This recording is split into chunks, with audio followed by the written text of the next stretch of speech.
윤정수가 갑작스럽게 결혼을 발표했습니다. 윤정수는 자신에게 결혼을 전제로 만나는 사람이 있는데 진지한 만남을 이어가다 최근 신부가 될 분에게 결혼 허락을 받았다며 갑자기 결혼 소식을 알린 것인데요.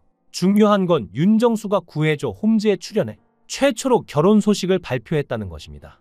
윤정수가 메인으로 출연하는 프로그램이 아니라 과거에 가상부부로 나왔던 김숙이 메인으로 출연하는 프로그램이기 때문인데요. 윤정수는 홈즈에서 최초로 결혼 소식을 발표하는 이유에 대해 많은 사랑과 응원을 함께 받은 김숙이 있는 곳에서 얘기하는 게 가장 나을 거라는 생각이 들었다고 하죠. 윤정수의 깜짝 발표에 김숙은 바닥에 커피를 쏟는 등 당황한 기색을 보이며 평생 옆에 있을 줄 알았거든요 라며 너스레를 떨기도 했는데요. 윤정수의 예비 신부는 그와 띠동갑 차이로 10여 년 전부터 알던 동생이라고 합니다. 5개월 전부터 급속도로 가까워졌고 여건이 되면 올해 안에 결혼을 할 생각이라고 말해 모두의 축하를 받았는데요.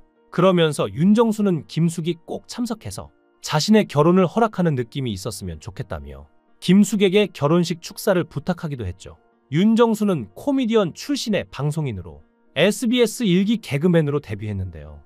1990년대 초반부터 2000년대 초반까지 각종 예능에 항상 사이드킥으로 얼굴을 자주 비추던 개그맨이었죠. 특히 30대 이상 중에는 MBC 일밤 전성기 시절 이경규, 김용만, 박수홍 등과의 조합을 기억하는 사람도 많을 것 같은데요. 대단한 도전에서는 이경규와 함께 레귤러로 활동했고 유재석, 강호동 이전 세대에서는 사이드킥 1인자 중 한 명이었죠. 작은 키, 거의 없는 목, 알이 꽉 찬 튼실한 장단지, 태릉인 등의 이미지로 활동했는데요.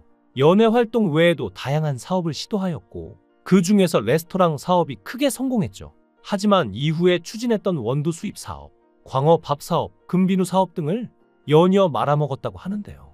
원두 같은 경우 원두를 수입하긴 했는데 창고를 준비하지 못해 죄다 썩었다고 하며 광어 밥 같은 경우에는 이상고온으로 광어들이 밥을 안 먹고 산란도 안 했다고 하죠. 하지만 2008년 투자한 후배의 사업이 실패하고 거기에 연대보증까지 서 30억가량의 빚을 지게 되었고 고가의 집을 경매로 내놓는 등 빚을 갚기 위한 노력을 해오다가 결국 2013년 11월 인파산을 신청하여 이듬해 파산 절차가 완료되었는데요.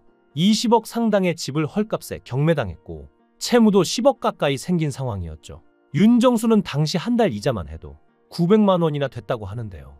이로 인해 윤정수는 더 이상 갚을 능력이 없다며 파산 신청을 했던 것이죠. 심지어 당시 파산 신청에 필요한 돈까지 주변에서 빌려야 할 정도로 경제적으로 어려운 상태였습니다. 보증으로 인해 개인 파산에 이르렀던 윤정수는 파산의 아이콘이란 말을 수식어처럼 달고 다녔는데요. 하지만 그는 JTBC 님과 함께 출연하게 되며 김숙이라는 파트너를 만나는 행운을 얻었고 이후 마치 복권에 당첨된 사람처럼 하루아침에 이전과는 달라진 삶을 살았죠. 윤정수는 김숙을 만나고 정말 잘 풀리기 시작했다며 제2의 전성기를 만들어준 김숙에게 모든 공을 돌렸는데요. 최근 그가 김숙에게 고가의 명품 가방을 선물할 수도 있다고 했던 얘기를 꺼내자 김숙이 덕에 벌고 있는 돈이 얼만데 그깟 가방 하나 못 사주겠냐며 2개도 사주지라고 고마운 마음을 표했죠. 출연 당시에도 쇼윈도 부부를 자칭한 윤정수와 김숙은 님과 함께해서 보여주고 있는 그 방식 그대로 소통하고 있다는데요. 아내와 남편 사이의 습관처럼 연락을 주고받듯 평소 윤정수와 김숙도 개인적인 연락도 자주 주고받았다고 합니다. 김숙에게 전화가 와서 받아보면 오빠 행사 들어왔는데 할래? 로 시작해서 회사랑 상의 해볼게로 얘기가 끝난다고 하죠. 김숙의 이런 내조 아닌 내조 덕분인지 그 이후로 윤정수는 눈, 코 뜰 새 없이 바쁘게 생활을 해왔는데요. 촬영 당시 CF 촬영만 6개를 했고 고정 출연 중인 프로그램도 다수였죠. 스케줄 때문에 새벽에 일어나는 경우도 많았는데요. 오히려 전성기 시절보다 훨씬 더 바빠진 생활을 보내기도 했다고 하죠. 짝꿍을 잘 만나 전성기 때 이상의 인기를 누리며 바쁜 스케줄에 쫓겨 다니고 있는 윤정수는 늘 붙어 다니던 부정적인 키워드들을 대중들의 기억 속에서 점점 지워가고 있었습니다.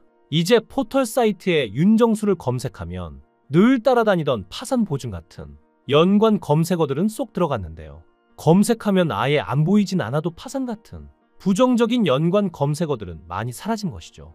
그리고 윤정수는 최근 한 다이어트 업체와 함께 마지막 다이어트를 시작한다며 105kg의 체중을 공개했는데요.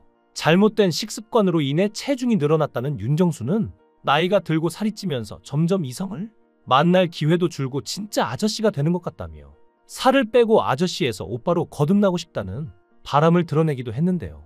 당시 사주풀이를 봤을 때 내년부터 연애 쪽으로 많이 풀린다며 이미 여자가 들어와 있고 3년 안에 연애, 결혼, 안정 모든 것이 이루어질 것이다는 사주풀이가 맞아떨어진 것이죠. 아저씨에서 오빠가 되면 이 나이라도 아름다운 사랑을 하고 싶다던 윤정수는 12세 연하의 필라테스 강사와 올해 결혼을 계획 중으로 다이어트 성공으로 인한 성공적 결혼식을 기대하게 만듭니다. 그런데 여기서 갑자기 네티즌들이 박수홍과의 불화설을 언급했는데요. 박수홍은 지난해 7월 23세 연하 김다혜와 혼인신고를 마치고 1년 5개월 만에 서울 모처에서 결혼식을 올렸는데요. 결혼식에는 박수홍과 절친한 동료 박경림, 김수용이 혼주 역할을 맡아 화제를 모았죠. 이외에도 유재석, 김국진, 김용만, 지석진, 손원수 등이 하객으로 참석했는데요. 하지만 윤정수는 촬영 일정 때문에 박수홍의 결혼식에 참석하지 못했고 이를 두고 일각에서는 두 사람의 불화설을 제기한 것입니다. 윤정수는 어떤 분들이 박수홍 씨랑 손절했냐고 하는데 어이가 없더라며 결혼식 날 안 갔다고 이런 얘기가 나오는데 자신은 결혼식 당일에 있었던 라디오도 남창이 혼자 진행했다며 그날 김수미와 촬영하는 일정 때문에 불참했다고 해명했죠. 대신 박수홍에게 살림에 보탰으라고 축의금을 두둑하게 보냈다고 했는데요. 윤정수는 채무 문제를 겪고 있는 지인이 박수홍이라는 추측에 대해서도 해명했습니다. 윤정수가 아침마당에서 나한테 돈 갚지 않은 사람 미안해하는지는 모르겠지만 미안해해라. 이제 새해니까 1분기 안에 갚길 바란다고 언급한 적이 있는데 그게 박수홍이고 박수홍이 돈을 갚지 않아서 결혼식에 불참했다는 루머들이었죠. 이에 대해 윤정수는 채무 관계가 있는 사람이 박수홍이냐고 묻는 사람이 있었다며 박수홍은 채무 관계를 만들 사람이 아니고 그런 말에 대꾸할 가치가 없어서 안 하고 있었다고 황당해하기도 했습니다. 이어 자신은 누구보다 박수홍이 축하받고 잘 살기를 기원한다며 마음은 힘들겠지만 아내와 새롭고 활기차게 잘 살길 바란다고 응원하는 말을 전하기도 했습니다. 박수홍은 최근 가족과 함께하는 일상을 공개하며 이전보다 훨씬 편안하고 따뜻한 분위기를 보여주고 있습니다. 특히 아내 김다혜는 출산 후 7개월 만에 30kg 이상을 감량하며 다시 예전 몸무게를 되찾겠다는 목표를 밝혔고 박수홍은 고맙고 사랑합니다 라는 말과 함께 다이어트 영상을 직접 올리며 애정을 표현했습니다. 둘 사이의 관계는 여전히 단단하고 딸 제이와 함께하는 모습도 자주 공개되면서 이제는 정말 안정된 가정을 이뤘구나 라는 반응이 많이 나오고 있는데요. 최근엔 압구정 자택을 70억 원대 자산을 바탕으로 리모델링에 공개했는데 고급스러운 인테리어와 환하게 웃는 그의 모습은 확실히 회복 중이라는 인상을 주고 있죠. 가장 최근에 나온 재판 결과로는 재판부 역시 박수홍이 벌어온 돈인데 왜 박수홍의 재산이 늘어나지 않고 친형 부부의 재산이 늘었는지에 대한 명확한 이유를 밝히라고 명령했는데요. 이 정도면 거의 판결이 내려졌다고 봐도 무방합니다. 하지만 이제 새로운 가족이 생겼습니다. 가족 같지 않은 가족은 있고 두 사람을 닮은 예쁘고 사랑스러운 존재가 생겼죠. 이제 세 사람의 앞날에는 고통보다는 행복함만이 가득할 것이라고 믿고 있는데요. 윤정수도 절친 박수홍처럼 새로운 가정을 꾸리는 만큼 이제 더는 아픔 없이 행복한 날만 가득하길 바라겠습니다. 여러분의 생각은 어떠신가요? 댓글로 여러분의 생각을 달아주시면 감사하겠습니다. 시청해주셔서 감사합니다. 강산TV였습니다.